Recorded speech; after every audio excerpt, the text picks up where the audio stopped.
Hello mga kaibigan, maligayang pagdating sa aking channel. Nandito ako na may magandang update. Bago lumipat sa aking video, huwag kalimutang mag-subscribe sa aking channel at i-like ang aking video.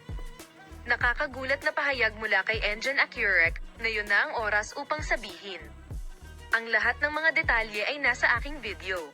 Oo, ang aming mahal na mga tagasunod, si Engine Accurec, isa sa mga dakilang pangalan ng Turkish na telebisyon at sinehan, ay nanatiling misteryosong tahimik kamakailan.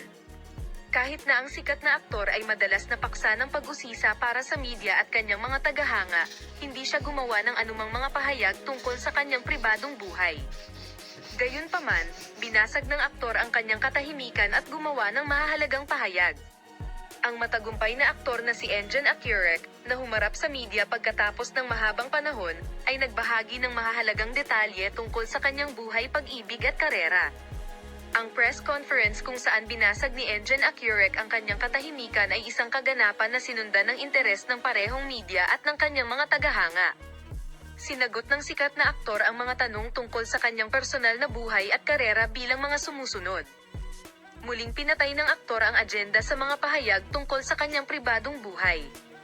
Ang totoong bombshell na pahayag ay tungkol sa buhay pag-ibig ni Engine Accurec. Nagsimula ang aktor sa pagsasabing ito na ang oras para sagutin ang mga tanong tungkol sa kanyang buhay pag-ibig. Ang pahayag na ito ay pumukaw ng malaking pagkamausisa sa media at mga tagahanga. Bagamat maraming mga haka-haka at paratang tungkol sa pribadong buhay ni Engine Accurec o Zetay, ang pahayag na ito ay nakakuha ng atensyon ng lahat. Laking gulat ng lahat nang magsimulang magbahagi ng mga detalye ang sikat na aktor tungkol sa kanyang buhay pag-ibig. Sinabi ni Engine Accurec ang sumusunod sa press conference. Matagal na kaming magkasama ni Tagba. Napagpasyahan naming panatilihing lihim at tahimik ang aming pag-ibig at relasyon, ngunit ngayon ay oras na upang sabihin at ibahagi. Si Tagba ay isang napakasensitibong tao.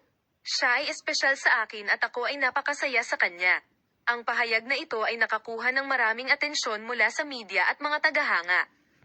Muli naming ipapakita sa iyo ang mga bago at espesyal na pag-unlad sa paksa. Paalam, makita ka sa mga bagong video.